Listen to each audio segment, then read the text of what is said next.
رب اشرح لي صدري ويسر لي أمري واحلل عقدة من لساني يفقه قولي رب زدني علما سبحانك لا علم لنا إلا ما علمتنا إنك أنت العليم الحكيم أما بعد إن أحسن الكلام كلام الله وأحسن الهدي هدي محمد صلى الله عليه وسلم وشر الأمور محدثاتها وكل محدثة بدعة وكل بدعة ضلالة الضلالة في النار أعوذ بالله السميع العليم من الشيطان الرجيم بسم الله الرحمن الرحيم يا أيها الذين آمنوا كتب عليكم الصيام كما كتب على الذين من قبلكم لعلكم تتقون صدق اللہ العظیم۔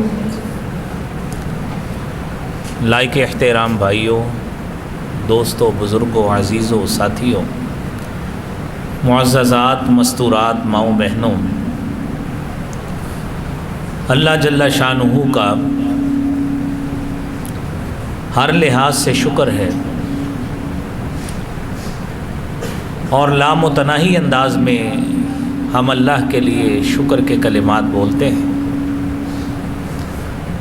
کہ اس رب کائنات نے ہمیں اپنی زندگیوں میں رمضان المبارک کا برکتوں والا، فضیلت والا، سعادتوں والا مہینہ ہماری زندگی میں عطا فرمایا ہے، اور یہ ایسا مہینہ ہے جس میں ہر مسلمان کی خواہش اور کوشش ہوتی ہے کہ میں عمل کے اعتبار سے اتنا بہترین عمل کروں، اللہ کے حضور ایسے اعمال پیش کروں کہ رب تعالیٰ کی ذات مجھ سے خوش اور راضی ہو جائے۔ یہ ہر مسلمان چاہتا ہے، اور ہر مسلمان کی اس خواہش کو ہی اللہ رب العالمین کی اس آیت کی نظر میں دیکھا جا سکتا ہے جو رب تعالیٰ نے سورہ بقرہ کی آیت میں فرمایا کہ کتب علیکم الصیام، تم پہ روزے فرض کیے گئے، کما کتب علی الذین من قبلکم، جس طرح ان لوگوں پہ فرض تھے جو تم سے پہلے تھے، اور مقصد یہ ہے لعلکم تتقون، تاکہ تم متقی بن جاؤ، پرہیزگار بن جاؤ، اور اللہ کی خشیت، اللہ کا خوف اور اس کا ڈر، اسے اختیار کرنے والے بن جاؤ۔ یہ رب العالمین کا، اس احکم الحاکمین کا ہم تمام لوگوں اور تمام مسلمانوں کے لیے ایک پیکیج ہے جو اس رمضان میں اللہ نے ہمیں دیا ہے۔ حضرات آپ دیکھیے، رمضان المبارک کے مہینے میں ہر مسلمان کی یہ خواہش ہے عمل کرے، اچھے سے اچھا عمل کرے۔ جس طرح ہم اپنے کسی عزیز، کسی ساتھی، کسی دوست اور رشتہ دار کو ہم اگر تحفتاً کوئی چیز دیتے ہیں تو ہماری خواہش ہوتی ہے کہ اچھی سے اچھی چیز اس کو پیش کریں۔ تو اللہ احکم الحاکمین نے یہ رمضان کا مہینہ ہمارے لیے بھیجا ہے، اور ہر مسلمان کی یہ خواہش ہونی چاہیے کہ وہ اچھے سے اچھا عمل اللہ کے حضور پیش کرے، وہ چاہے روزے کی صورت میں ہو، چاہے قیام اللیل کی صورت میں ہو، چاہے صدقہ و خیرات کی صورت میں ہو، تلاوت قرآن کی صورت میں ہو، روزہ افطار کروانے کی صورت میں ہو، اور اللہ کی یاد اور ذکر سے متعلق ہو، اور اس سے مانگنے، التجا کرنے، دعا کرنے کی صورت میں ہو، اور پھر توبہ و استغفار کے حوالے سے ہو، ہر مومن کی ایک خواہش اور کوشش ہوتی ہے کہ میں اتنا اچھا عمل کر جاؤں، اتنا اچھا عمل کر جاؤں کہ میرا مالک مجھ سے راضی اور خوش ہو جائے۔ اور آج ہم انہی اعمال کے حوالے سے جو رمضان میں کیے جاتے ہیں اسی حوالے سے ہی انشاءاللہ گفتگو کریں گے۔ حضرات، رمضان المبارک میں سب سے بہترین اور سب سے اعلیٰ عمل جو اس مہینے کی مناسبت سے ہے وہ روزہ رکھنے کا عمل ہے۔ جو صرف فرضی روزہ ہے تو اسی مہینے کی مناسبت سے ہے، اور اس مہینے کے علاوہ کسی مہینے کا روزہ فرض نہیں ہے، کسی دن کا روزہ فرض نہیں ہے۔ اور اگر ہم نماز کی بات کریں، نماز کی فرضیت اس مہینے کے ساتھ خاص نہیں ہے۔ رمضان کے مہینے کے ساتھ اس کی فرضیت کا معاملہ صرف محدود نہیں ہے، بلکہ نماز کی فرضیت ساری کے سارے سال کے دنوں کے ساتھ ہے، خواہ وہ دن اس میں دھوپ نکلی ہو یا بارش ہوئی ہو یا موسم ابر آلود ہو، کسی بھی کیفیت میں ہو، اللہ رب العالمین سے نماز کی ہم رخصت نہیں لے سکتے۔ انسان مسافر ہے تو قصر نماز ہے، مریض ہے تو اس کو بیٹھنے لیٹ کر پڑھنے کی سہولت موجود ہے۔ انسان کو اگر پانی سے مسئلہ ہے، پانی کو چھونے سے اس کی بیماری میں اضافہ ہو سکتا ہے تو شریعت نے اس کے لیے تیمم کا طریقہ بتایا ہے، لیکن نماز کی چھوٹ نہیں ہے۔ لیکن روزہ ایسا عمل ہے جو صرف ایک مہینے کے ساتھ اس کی خصوصیت ہے، اور فرضیت کے حوالے سے صرف ایک مہینے کے ساتھ خاص ہے۔ وہ الگ بات ہے کہ حضور کریم صلی اللہ علیہ وآلہ وسلم نے فرمایا من صام یوما فی سبیل اللہ، جو شخص اللہ کی رضا کی خاطر، اللہ رب العالمین کی رضامندی کے لیے، اس کی خوشنودی کے حصول کے لیے ایک روزہ رکھتا ہے، حالانکہ اس حدیث میں نہ فرضی روزے کا نام ہے نہ نفلی کا نام ہے، ایک مومن آدمی ایک روزہ رکھتا ہے اللہ کی رضا کے لیے، میرے نبی محترم صلی اللہ علیہ وسلم نے فرمایا باعد اللہ وجہہ عن النار 70 خریفا، اس ایک روزے کی وجہ سے اللہ کریم اس کے چہرے کو 70 سال جہنم کی آگ سے دور کر دیتے ہیں۔ یہ ایک روزہ ہے، اور یہ فرضی روزہ اس کی کیفیت کیا ہے؟ یا ایھا الذین آمنوا کتب علیکم الصیام کما کتب علی الذین من قبلکم لعلکم تتقون۔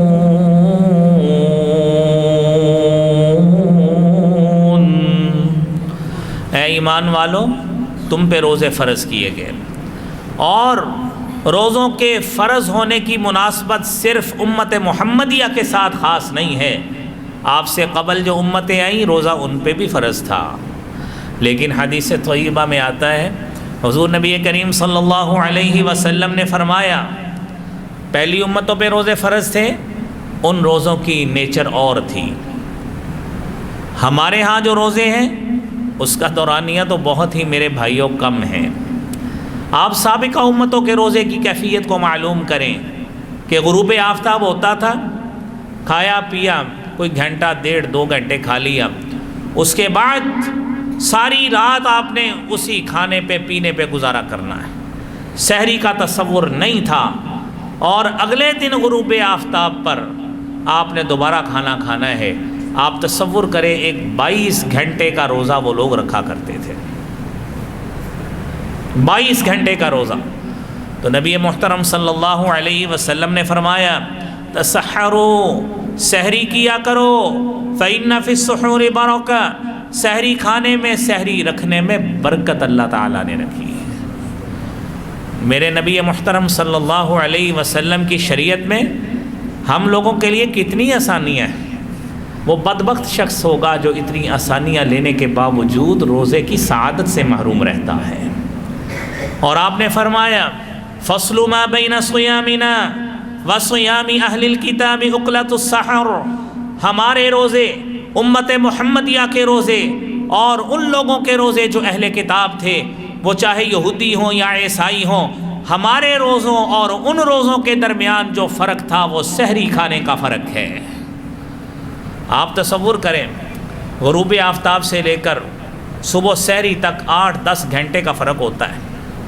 اگر یہ بھی ہمیں پڑ جاتے اور سحری کا تصور نہ ہوتا تو تصور کیجئے گا کہ ہمارے ہاں کتنی مشکل کا سامنا ہوتا۔ لیکن اس مالک نے ہمارے ساتھ کتنی شفقت والا اور کتنی لطافت والا معاملہ کیا ہے، ہمارے ساتھ کتنی نرمی والا معاملہ کیا ہے اس امت محمدیہ کے ساتھ، کہ ہم اس سحری کھانے کا ہماری شریعت میں حکم نافذ کر دیا ہے۔ میرے محترم بھائیو، نبی کریم صلی اللہ علیہ وسلم نے فرمایا، لا یزال امتی بخیر، میری امت ہمیشہ خیر اور بھلائی پر رہے گی، بھلائی پر رہے گی۔ کب تک؟ کب تک؟ جب تک سحری کو تاخیر سے کریں گے اور افطار جلدی کریں گے۔ سحری، یہ مسئلہ شرعی مسئلہ سمجھیے، سحری تاخیر سے کریں گے اور افطار جلدی کریں گے، کیا مطلب؟ ہمارے ہاں یہ تصور پایا جاتا ہے یار 11-12 بجے کھانا کھا لیں، سحری رکھ کے سو جاتے ہیں، خیر ہے، اور اس کے سحری کھانے سے اس وقت ایک تو وہ سحری ہوتی نہیں ہے، وہ رات کا آپ نے کھانا کھایا ہے، آپ نے سنت پہ عمل نہیں کیا، آپ نے جسم کو مشقت میں ڈالا اور سارا دن اسی مشقت پہ رہے کہ آپ نے 4-5 گھنٹے پہلے سحری کھائی تھی۔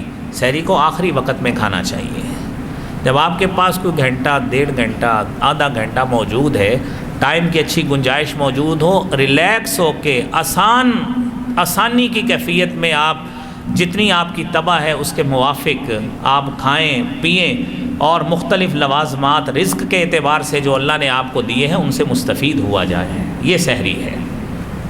یہ سحری کا کوئی تصور نہیں ہے کہ رات کو آؤٹنگ پہ نکلے اور 10 بجے، 11 بجے، 12 بجے کسی شہر کے کسی اچھے ضیافت خانے سے کھانا کھایا اور کہا آج ہم نے ابھی سحری رکھ لی ہے۔ اور بھئی اپنے اوپر کیوں مشقتیں ڈالتے ہو جب اللہ نے تمہیں آسانی دی ہے؟ میرے نبی محترم صلی اللہ علیہ وسلم نے فرمایا، جب تک سحری کو تاخیر سے کریں گے افطار جلدی کریں گے۔ افطار جلدی کا مطلب کیا ہے؟ کیا عصر کے بعد افطار کر لیا جائے؟ نہیں میرے بھائیو، آپ نے فرمایا اذا ادبرت الشمس من ها هنا فقد افطر الصائم، جب سورج ادھر سے غروب ہو جاتا ہے، جیسے ہی سورج نے یعنی غروب ہونے کی کیفیت میں وہ آ گیا، آپ نے فرمایا روزے دار نے روزہ افطار کر لیا، اس کا فوری وقت شروع ہو جاتا ہے۔ مت انتظار کریں فلاں مسجد سے کوئی اذان آئے گی، فلاں جگہ سے سائرن بجے گا تو افطار کریں گے۔ میرے بھائی، جس نے افطاری کرنی ہے، جس نے سائرن بجانا ہے، اس نے اچھا بھلا کھا پی کے آپ کے لیے سائرن بجانا ہے۔ آپ کیوں اس کا انتظار کرتے ہیں؟ اللہ نے آپ کو معیاری وقت کی گھڑیاں دی ہیں، آپ کے پاس مختلف ٹی وی چینلز کے، ریڈیو کے اور معیاری اوقات موجود ہیں، اس کو مد نظر رکھیے۔ کیلنڈر آپ کے پاس موجود ہے، غروب آفتاب کا وقت موجود ہے، غروب آفتاب ہوا ہے، آپ اپنی افطاری کریں، آپ کا روزہ انشاءاللہ اللہ کے ہاں قابل قبول ہو جائے گا اور سنت کے مطابق عمل ہوگا۔ یہ میرے بھائیوں، یہ روزے کی پہلی کیفیت ہے، یہ ہے روزہ اس رمضان میں کرنے والا عمل۔ اس کو اختیار کیجئے اور اس کو اپنے کردار کا حصہ بنائیے، عمل کا حصہ بنائیے اور روزمرہ معمولات کا حصہ بنائیے۔ یہ روزہ ہمیں یہ سکھاتا ہے، اس سے تقوی حاصل ہوتا ہے، اس سے للہیت آتی ہے، اس سے بندہ اللہ کے قریب ہوتا ہے اور اس سے بندہ اللہ کا مقرب بندہ بنتا ہے۔ جتنا اس کے اندر اللہ کا ڈر آتا جاتا ہے، اللہ کا اتنا ہی مقرب اور معزز بندہ بنتا جاتا ہے۔ میرے محترم بھائیوں، رسالت مآب صلی اللہ علیہ وسلم نے فرمایا، روزے دار کے لیے اللہ نے 2 خوشخبریاں رکھی ہیں۔ فرمایا فرحۃ عند فطرہ، ایک خوشی روزے دار کو اس وقت ہوتی ہے جب وہ روزہ افطار کرتا ہے، وفرحۃ عند لقاء ربہ، اور دوسری خوشی اللہ کی طرف سے اسے اس وقت ملے گی جب وہ اپنے رب سے ملاقات کرے گا۔ کتنی خوشی والی بات ہوگی کہ روزے دار جب اللہ سے ملاقات کرے اور اس کا اعمال نامہ روزے کے حوالے سے بہترین ہوگا اللہ تعالیٰ اس اچھے عمل کی وجہ سے اسی روزے کو اس کا سفارشی بنا کے اس بندہ مومن کو جنت میں بھیج دیں گے۔ کتنا بہترین عمل ہوگا۔ تو بھائیو، اس سے ہمیں سمجھنا چاہیے، اور ہمیں شریعت کے اعمال سے جو شریعت نے ہمارے اوپر نافذ کیے ہیں ان کو محبت کے ساتھ قبول کرنا چاہیے اور انہیں اپنانا چاہیے، اور خوش دلی کے ساتھ میرے بھائیوں انہیں سمجھنا چاہیے کہ اللہ نے ہمارے لیے یہ بڑے ہی بہترین اعمال رکھے ہیں جس کا اجر بہترین بتایا ہے۔ ہم سارا دن سحری کے وقت سے لے کر شام تک بھوکے رہتے ہیں، پیاسے رہتے ہیں، کس کے لیے؟ اس اللہ رب العالمین کے لیے، اس اللہ کے حکم کو نافذ کرنے کے لیے ہم رہتے ہیں۔ تو پھر کیا ہوتا ہے، انسان سارا دن بھوکا رہتا ہے تو انسانی طبع ہے، اس کا معدہ جب خالی رہتا ہے تو اس کے معدے سے یعنی ایسی ہوا پیدا ہوتی ہے جس سے اس کو ظاہری طور پہ شاید سمیل آتی ہو، اس کو نہیں، ساتھ والے بندے کو آتی ہو، کسی کی محسوس ہوتی ہو۔ میرے بھائیوں، اس کو حقیر نہیں سمجھنا۔ نبی محترم صلی اللہ علیہ وسلم نے فرمایا، والذی نفس محمد بیدہ، قسم ہے اس ذات کی جس کے قبضہ قدرت میں مجھ محمد صلی اللہ علیہ وسلم کی جان ہے۔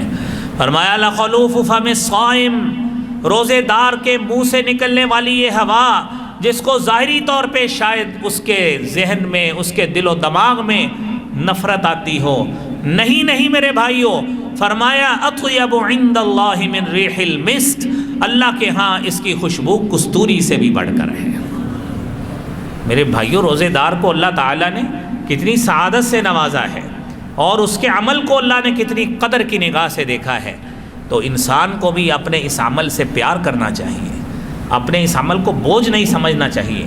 اللہ رب العالمین نے اگر اس ماہ رمضان میں ہمارے اوپر روزے فرض کیے ہیں تو اللہ رب العالمین ہم سے قربت چاہتے ہیں، اللہ ہمیں اپنے قریب کرنا چاہتے ہیں، اللہ ہمارے گناہوں کو معاف کرنا چاہتے ہیں، اور وہ مالک ہم سے یہ چیزیں چاہتا ہے۔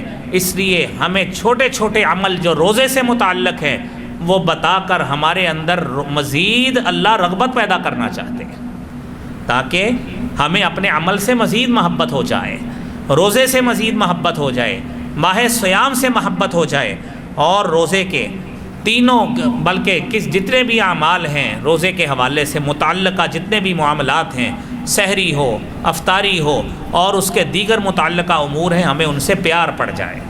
اور پھر روزے دار کو اللہ تعالیٰ سے کتنی محبت ہوتی ہے، اللہ تعالیٰ کو روزے دار سے کتنی محبت ہوتی ہے۔ میرے بھائیوں، نبی کریم صلی اللہ علیہ وسلم نے فرمایا، مسند احمد کی حدیث ہے، فرمایا ثلاثۃ لا يرد دعاؤہم، تین قسم کے لوگ ایسے ہیں جن کی دعا کو رد نہیں کیا جاتا۔ الامام العادل، عادل حکمران، عادل منصف حکمران، اپنی رعایا میں انصاف کرنے والا، ان کی ضروریات کا دھیان رکھنے والا اور ان کے لیے آسانیاں پیدا کرنے والا حکمران، اللہ کریم اس کی دعا کو ہمیشہ ہی قبول فرماتے ہیں، دعا کو رد نہیں کیا جاتا۔ دوسرا وہ شخص والصائم حتی یفطر، ایسا روزے دار جب تک وہ حالت روزہ میں ہے، اس نے روزہ افطار نہیں کیا اور رمضان کے روزے کے معمولات کو اس نے اپنے اوپر نافذ کیا ہے، روزے کے تقاضے اور اس کی تحدیات اور اس کی جو شرعی قواعد اور شرائط ہیں ان کو مد نظر رکھا ہے۔ میرے نبی محترم صلی اللہ علیہ وسلم فرماتے ہیں، الصائم حتی یفطر، جب تک روزہ کھول نہیں لیتا جو بھی دعا کرتا ہے اللہ اس کو اپنی بارگاہ میں قبول و منظور فرما لیتے ہیں۔ اور پھر تیسرا خوش نصیب وہ آدمی، ودعوت المظلوم، مظلوم کی دعا، جس کے اوپر ظلم ہو رہا ہو، جس کے اوپر جبر ہو رہا ہو، جس کے حق تلفی ہو رہی ہو، جس کے حقوق چھینے جا رہے ہوں، اللہ رب العالمین سے عاجزی انکساری کے ساتھ مانگتا ہے، رب اس کی دعا کو بھی کبھی رد نہیں کرتے بلکہ قبول فرماتے ہیں۔ میرے محترم بھائیوں، یہ روزہ اللہ رب العالمین کی طرف سے ایسا عمل ہے، انسان دنیا میں کئی مسائل کا شکار ہوتا ہے۔ میرے بھائیوں، کبھی انسان کہتا ہے کہ مجھے میرے مال سے پریشانی ہے، میرا روزگار نہیں چل رہا، آزمائش کا شکار ہے۔ کبھی کہتا ہے میری اولاد میرے لیے آزمائش کا باعث ہے، میرا کاروبار، میری دکان، میری فیکٹری میرے لیے آزمائش لے کر مجھے بیٹھ گئی ہے، میں کیسے یہاں سے نکلوں؟ میرے بھائی، نبی کریم صلی اللہ علیہ وسلم نے فرمایا، صحیح مسلم کی 1151 نمبر حدیث ہے، آپ نے فرمایا، آپ صلی اللہ علیہ وسلم نے روزے دار کے لیے جو خوشخبری عطا فرمائی ہے، حضرت حذیفہ رضی اللہ تعالیٰ عنہ بیان کرتے ہیں، نبی کریم صلی اللہ علیہ وسلم نے فرمایا، فتنۃ الرجل فی اہلہ و مالہ، آدمی جب اپنے اہل و عیال کے حوالے سے، اپنے مال کے حوالے سے آزمائش کا شکار ہوتا ہے اور کسی آزمائش پہ پڑ جاتا ہے، اور اس کے ساتھ ساتھ وہ جاری ہی، اگر اس کو اپنے گلی محلے پڑوس سے وہاں سے شکایت ہے، آزمائش کا شکار ہے، فرمایا تکفرھا الصلاۃ والصیام والصدقہ، ان چیزوں کا کفارہ چاہتا ہے، نمازیں پڑھا کرے، روزے رکھا کرے، اللہ کے راستے میں صدقہ دیا کرے، اللہ کریم اس سے آزمائشوں کو دور فرما دیں گے۔ میرے محترم بھائیوں، کتنی پیاری بات ہے، اور یہ صحیح بخاری کی بھی ساتھ 1895 نمبر، صحیح مسلم کی 144 نمبر میرے بھائیوں حدیث ہے۔ تو ان چیزوں کو مد نظر رکھتے ہوئے زیادہ سے زیادہ نماز کی پابندی، روزے کی پابندی اور صدقہ و خیرات کی پابندی، تاکہ جو آزمائشوں میں انسان گرا ہے، اللہ کریم ہم آزمائشوں کے قابل نہیں ہیں، اے مولا کریم ہمارا امتحان نہ لے، اے اللہ ہم سے ہماری آزمائشوں کو دور فرما دے۔ میرے محترم بھائیوں، یہی روزہ کل قیامت کے روز، یہی قرآن کل قیامت کے روز، جس رمضان اور قرآن کا گہرا تعلق ہے، اور کتنا گہرا تعلق ہے، شہر رمضان الذی انزل فیہ القرآن ھدی للناس وبینات من الہدی والفرقان۔ رمضان کا مہینہ، الذی انزل فیہ القرآن، ایسا مہینہ ہے جس میں ہم نے قرآن کو نازل کیا، اور قرآن وہ ھدی للناس، جو لوگوں کے لیے ہدایت کا باعث ہے، واضح نشانیوں اور دلائل والا قرآن ہے، والفرقان، اور حق و باطل میں فرق کرنے والی کتاب ہے۔ میرے محترم بھائیوں، یہ قرآن ہے، یہ رمضان کا روزہ ہے۔ نبی محترم صلی اللہ علیہ وسلم نے فرمایا، الصیام والقرآن یشفعان للعبد یوم القیامہ، یہ روزہ، یہ قرآن کل قیامت کے روز رب کے حضور سفارش کرے گا، اور روزہ کہے گا، یقول الصوم، روزہ کہے گا، ای ربی منعتہ الطعام والشہوات فشفعنی فیہ، اے اللہ، اے مالک الملک، میں نے تیرے اس بندے کو کھانے سے روکا، شہوات سے روکا، دل میں آنے والی طرح طرح کی خواہشات پر عمل کرنے سے روکا، فشفعنی فیہ، اللہ میری سفارش اس بندے کے حق میں قبول کر لے۔ قرآن کہے گا، اے ربی، اے میرے رب، منعتہ النوم باللیل، میں نے اس صاحب کو، اس قرآن کے حافظ اور قاری کو، اس قرآن کے ساتھ تعلق نبھانے والے کو رات کو روک کر رکھا، نیند سے دور رکھا، قرآن کی تلاوت کر، ایک رکوع پڑھ، دو پڑھ، ایک پاؤ پڑھ، آدھا سپارہ پڑھ، سپارہ پڑھ، دو پڑھ، چار پڑھ، پانچ پڑھ، اللہ کے ذکر میں مشغول رہ، اللہ کی کتاب کو پڑھ، اس نے مجھے پڑھا، فشفعنی فیہ، اللہ میری اس بندے کے حق میں سفارش قبول کر لے۔ میرے نبی محتشم صلی اللہ علیہ وسلم فرماتے ہیں، فیشفعان، اس تعلق کی بنا پر اللہ تعالیٰ روزے اور قرآن کی سفارش کو قبول کر کے صاحب کو جنت میں بھیج دیں گے۔ میرے بھائی، یہ روزہ تب سفارشی بنے گا جب اس روزے کے تقاضوں کو پورا کیا جائے گا۔ قرآن اس وقت سفارشی بنے گا جب اس قرآن پہ عمل کیا جائے گا۔ یہ سفارشی بنیں گے، یقیناً بنیں گے۔ میرے نبی محترم نے سچ فرمایا ہے، دنیا جھوٹ بول سکتی ہے، میں جھوٹ بول سکتا ہوں، میرا بڑا جھوٹ بول سکتا ہے، استاد صاحب کوئی جھوٹ بول سکتا ہے، لیکن میرے نبی محترم صلی اللہ علیہ وسلم کی زبان سے جھوٹ صادر نہیں ہو سکتا۔ یہ کتنی سعادت کی بات ہے۔ اور میرے بھائیوں، یہ رمضان کا روزہ، اس کا تقاضا پورا کیا جائے۔ میرے نبی محترم صلی اللہ علیہ وسلم نے فرمایا، من صام رمضان ایمانا واحتسابا غفر له ما تقدم من ذنبه، آپ روزہ رکھیں ایمان کی حالت میں ثواب کی نیت کے ساتھ غفر لہ ما تقدم من ذنبہ، تو اللہ کریم اس روزے کی مناسبت سے اس کے سارے گناہوں کو معاف فرما دیتے ہیں۔ اور میرے بھائیوں، یہ روزہ یہ جنت میں داخلے کے لیے یہ باعث بنے گا روزے دار کے لیے، اور خصوصی دروازہ اللہ تعالیٰ نے رکھا ہے۔ سیدنا سہل بن سعد رضی اللہ تعالیٰ عنہ روایت کرتے ہیں، صحیح بخاری کی 1896 نمبر حدیث، فرمایا ان فی الجنت بابا، جنت میں ایک دروازہ ہے، یقال لہ الریان، جسے ریان کہا جاتا ہے، یدخل منہ الصائمون یوم القیامہ، اس دروازے سے صرف روزے دار داخل ہوں گے، لا يدخل منہ احد غیرہم، ان سے اس دروازے سے ان روزے داروں کے علاوہ کوئی بھی داخل نہیں ہوگا۔ اور کہا جائے گا این الصائمون، این الصائمون، روزے دار کہاں ہیں، کہاں ہیں اللہ کے لیے روزہ رکھنے والے، لا يدخل منہ احد غیرہم، ان کے علاوہ وہاں پہ کوئی نہیں داخل ہوگا، اور جب وہ داخل ہو جائیں گے اس باب کو بند کر دیا جائے گا، فلم يدخل منہ احد، اور اس دروازے کے بند ہونے کے بعد روزے داروں کے علاوہ اس میں کوئی بھی داخل نہیں ہو سکے گا۔ یہ کتنی سعادت کی بات ہے میرے بھائیوں۔ آپ تقریبات پہ جاتے ہیں، وہاں پہ لکھا ہوتا ہے یہ سیٹ ریزرو ہے، یہ ریزرو ہے، اور یہ وی آئی پی کے لیے ہے، آپ وہاں اس سیٹ کے قریب بھی نہیں جاتے، کیوں؟ اس کے اوپر لکھا ہے یہ ریزرو سیٹ ہے، یہ ریزرو سیٹیں ہیں، یہ وی آئی پی مہمان کے لیے ہے۔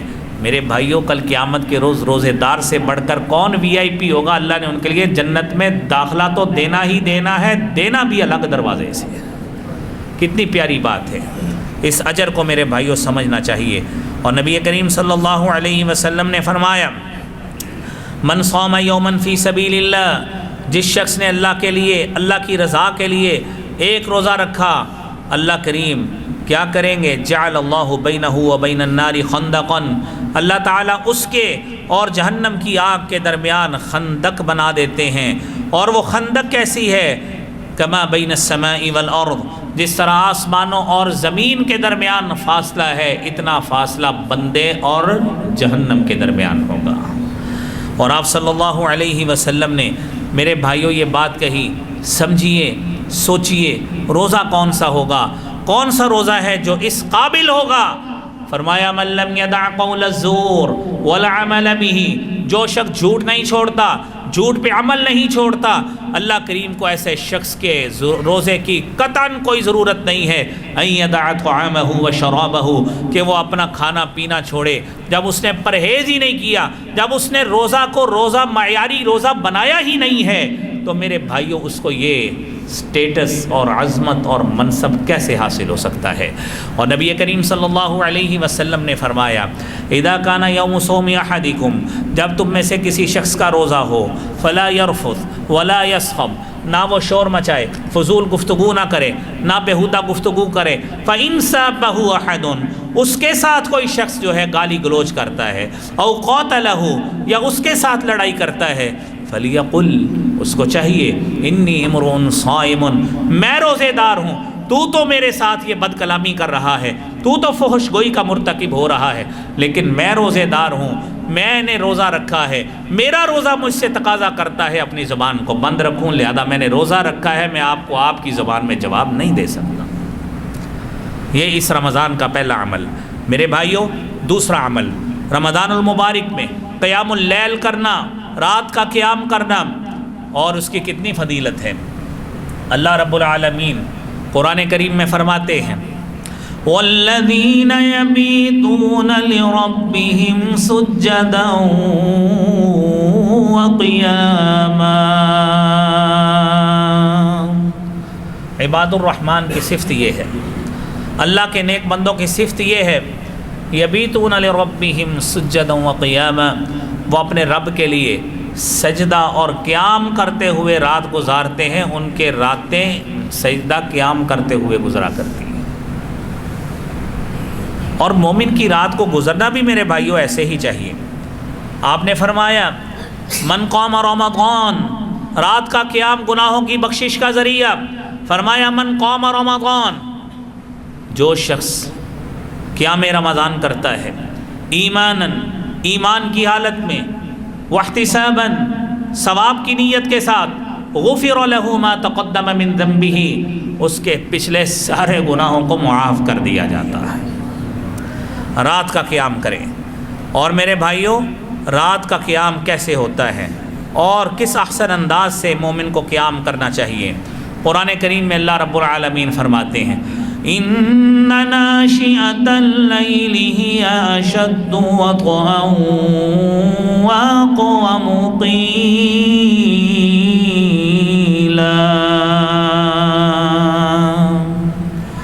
رات کو اٹھیے دل جمعی کے ساتھ، اور رات کو دل جمعی سے اٹھنا اللہ کے ہاں انتہائی مناسب بات ہے اور بہت درست بات ہے کہ انسان رات کے پہر کو اٹھے۔ رات کا قیام ماشاءاللہ مجھے امید ہے آپ کرتے ہوں گے، الحمدللہ۔ تہجد کی نماز جماعت کے ساتھ پڑھتے ہوں گے، جس کو آپ صلاۃ التراویح کہتے ہیں، اور اس کو پڑھا کریں۔ چلیں جتنے دن یہ قیام کا سلسلہ جماعت کے ساتھ جاری ہے اتنے دن تو پابندی رہے، تاکہ اللہ کریم ہم سے خوش ہو جائے۔ نبی محترم صلی اللہ علیہ وسلم نے فرمایا افضل الصلاۃ بعد الفریضہ، بہترین نماز جو فرضی نماز کے بعد ہے صلاۃ اللیل، وہ رات کی نماز ہوا کرتی ہے۔ رات کی نماز فرضی نماز کے بعد سب سے بہترین نماز۔ اور اگلی بات میرے بھائیوں، میرے نبی مکرم صلی اللہ علیہ وسلم نے مدینہ منورہ میں جا کر جو اپنے صحابہ کرام کی تربیت فرمائی، عبداللہ ابن سلام رضی اللہ تعالی عنہ روایت کرتے ہیں، جامع ترمذی کی حدیث ہے۔ آپ نے فرمایا ایھا الناس افشوا السلام واطعموا الطعام وصلوا باللیل والناس نیام۔ رات کو کیسا عمل ہونا چاہیے؟ آپ پہلے حدیث کا بیک گراؤنڈ سنیے، سچی بات ہے، ایمان کو تازہ کرنے کے لیے کافی ہے۔ عبداللہ ابن سلام یہودیوں کے عالم تھے، تورات کے حافظ تھے۔ کہتے ہیں قدمت المدینہ، میں مدینہ میں آیا، ورأیت الناس قد انجفلوا حول رسول اللہ صلی اللہ علیہ وسلم، میں نے مدینہ میں آ کے دیکھا لوگ اللہ کے رسول صلی اللہ علیہ وسلم کے ارد گرد کھڑے ہیں، اور میرے دل میں خواہش پیدا ہوئی، کوئی پتہ نہیں تھا یہاں پہ کیا ہو رہا ہے۔ جس طرح راستے میں کوئی مجمع لگا ہو، ہماری خواہش ہوتی ہے پتہ لگے یہاں پہ ہو کیا رہا ہے، چاہے کرنا کرانا ہم نے کچھ بھی نہ ہو، بس پتہ ہونا چاہیے۔ تو یہ تو ہماری عادت ہے۔ عبداللہ بن سلام رضی اللہ تعالی عنہ بیان کرتے ہیں کہ میں نے جب یہ دیکھا کہ لوگ کھڑے ہیں، میں نے خواہش ظاہر کی، کوشش بھی کی میں دیکھوں تو صحیح۔ آواز کانوں میں پڑ رہی ہے ایھا الناس، لوگو افشوا السلام، سلام کو پھیلاؤ، اطعموا الطعام، بھوکوں کو کھانا کھلاؤ، وصلوا الارحام، رشتہ داریوں کو ملایا کرو، وصلوا باللیل والناس نیام، راتوں کو اس وقت عبادت کیا کرو جب لوگ سوئے ہوئے ہوں، تدخلوا الجنت بسلام، تم جنت میں سلامتی کے ساتھ داخل ہو جاؤ گے۔ کہتے ہیں فلما تبینت، لوگوں کو ادھر ادھر کر کے میں نے دیکھا، ایک بڑا پیارا چہرہ یہ اعلان کر رہا تھا، یہی اعلان جو آپ نے سنا ہے، افشوا السلام، اطعموا الطعام، وصلوا باللیل والناس نیام، وصلوا الارحام، تدخلوا الجنت بسلام۔ کہتے ہیں فلما تبینت وجہہ، جب میں نے رخ انور کو دیکھا، عرفت، میرے دل نے بے ساختہ یہ گواہی دے دی، ان ھذا الوجہ لیس بوجہ کذاب، یہ چہرہ جو اتنا پیارا اعلان کر رہا ہے یہ چہرہ جھوٹے شخص کا ہو ہی نہیں سکتا۔ میرے بھائیوں، یہ نبی کریم صلی اللہ علیہ وسلم کا درس ہے، یہ رات کا قیام اتنی محبتوں والا ہے۔ اور نبی صلی اللہ علیہ وسلم نے فرمایا علیکم بقیام اللیل، رات کا قیام ضرور کیا کرو، انہ داب الصالحین قبلکم، تم سے پہلے نیک لوگوں کی صفت تھی، تم سے پہلے جو نیک لوگ تھے، آج جن نیک لوگوں کی صفات ہم ممبروں پہ بیان کرتے ہیں، آپ علماء سے واقعات سنتے ہیں، سبب یہ ہے ان لوگوں نے راتیں جاگ جاگ کر اتنی محنت کی ہے، اللہ نے ان لوگوں کی محبت ہمارے دلوں میں ڈال دی، آج ہم ان کے واقعات خطبات جمعہ میں آپ کو سناتے ہیں۔ میرے بھائیوں، انہ داب الصالحین قبلکم، یہ تم سے پہلے نیک لوگوں کی صفت تھی۔ وَمُكَفِّرَةٌ لِلذُّنُوبِ، یہ رات کا قیام گناہوں کے کفارے کا باعث بنتا ہے۔ کتنا پیارا فائدہ ہے، گناہوں کے کفارے کا باعث بنتا ہے۔ اور فرمایا وَمَنْهَاتٌ لِلْآثَامِ، گناہوں سے رکنے کا باعث بنتا ہے۔ یہ ایسا اینٹی وائرس ہے میرے بھائیوں، ایسا اینٹی وائرس ہے، رات کا قیام کریں گے، دن کو گناہ کرتے وقت 100 مرتبہ شرم آئے گی، میں نے رات کو رب کے سامنے کھڑے ہونا ہے، کس منہ سے رب کے سامنے جاؤں گا۔ اور چوتھا فائدہ وَهُوَ قُرْبَةٌ إِلَىٰ رَبِّكُمْ، یہ تمہارے رب کے قرب کا ذریعہ ہے۔ یہ جامع ترمذی کی 3549 نمبر حدیث ہے۔ حضرات دی وقار، جہاں پہ یہ رمضان میں عمل کیا جاتا ہے رات کے قیام والا، تیسرا بڑا عمل صدقہ و خیرات کا عمل ہے۔ میرے محترم بھائیوں، نبی کریم صلی اللہ علیہ وسلم کی کیفیت کیا تھی؟ نبی صلی اللہ علیہ وسلم کے حوالے سے آپ کے کزن عبداللہ ابن عباس رضی اللہ تعالی عنہما بیان کرتے ہیں کہ کان رسول اللہ صلی اللہ علیہ وسلم اجود الناس، نبی کریم صلی اللہ علیہ وسلم لوگوں میں سب سے زیادہ سخی تھے، سب سے زیادہ سخاوت کرنے والے تھے۔ وَكَانَ أَجْوَدُ مَا يَكُونُ فِي رَمَضَانَ، اور آپ صلی اللہ علیہ وسلم بہت زیادہ سخاوت کرتے تھے رمضان میں۔ حین یلقاہ جبرائیل، آپ کو جبریل علیہ السلام آ کے ملتے۔ وکان یلقاہ فی کل لیلہ، حضرت جبرائیل نبی کریم صلی اللہ علیہ وسلم کے پاس ہر رات ملاقات میں آتے رمضان کے مہینے میں۔ فیدارسہ القرآن، آپ کے ساتھ قرآن کریم کو پڑھنا پڑھانا، آپ کے ساتھ دور کرنا، یہ معاملات آپ کیا کرتے تھے۔ فلا رسول اللہ صلی اللہ علیہ وسلم، اور نبی کریم صلی اللہ علیہ وسلم اجود بالخیر من الریح المرسلہ، نبی صلی اللہ علیہ وسلم اتنی فیاضی کرتے تھے، اتنی سخاوت کرتے تھے، من الریح المرسلہ، تیز آندھی سے بھی بڑھ کر آپ کی سخاوت کرنے کی رفتار ہوا کرتی تھی۔ میرے محترم بھائیوں، یہ مقامات ایسے ہی نہیں ملتے، یہ مقامات کے لیے مال بھی قربان کیا جاتا ہے، اپنا جسمانی مشقت اپنے اوپر ڈالی جاتی ہے، رات کو کھڑا ہوا جاتا ہے۔ ام المومنین سیدہ عائشہ صدیقہ نے حضرت رسول اللہ کو کہا تھا کہ اللہ تعالیٰ نے تو آپ کو ہر لحاظ سے معاف کیا ہے، آپ اتنی محنت کیوں کرتے ہیں؟ میرے نبی مکرم صلی اللہ علیہ وسلم نے فرمایا، جس مالک نے، جس خالق کائنات نے مجھے اتنا بڑا شرف دیا ہے، افلا اکون عبدا شکورا، کیا مجھے اس کے لیے شکر گزار بندہ نہیں بننا چاہیے؟ میرے بھائیوں، صدقہ و خیرات کیا جائے اس مہینے میں۔ اور آپ صلی اللہ علیہ وسلم نے فرمایا، من انفق نفقتا فی سبیل اللہ، جس نے ایک خرچ کیا اللہ کے رستے میں، ایک مرتبہ خرچ کیا، کتبت لہ ب700 ضعف، اللہ تعالیٰ اس کے لیے 700 گنا اجر اس کے نامہ اعمال میں لکھ دیتے ہیں۔ میرے بھائیوں، اس سے بھی بڑھ کر اور کیا چاہیے؟ اور قرآن کریم نے تو بڑی پیاری مثال دی ہے، مثل الذین ينفقون اموالهم فی سبیل اللہ کمثل حبۃ انبتت سبع سنابل فی کل سنبلۃ 100 حبۃ واللہ یضاعف لمن یشاء واللہ واسع علیم۔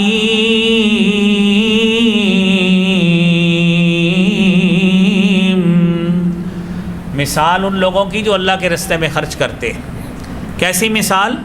ایک دانے کی مثال، بالکل دیسی مثال، ایک عام شخص کو سمجھ آنے والی۔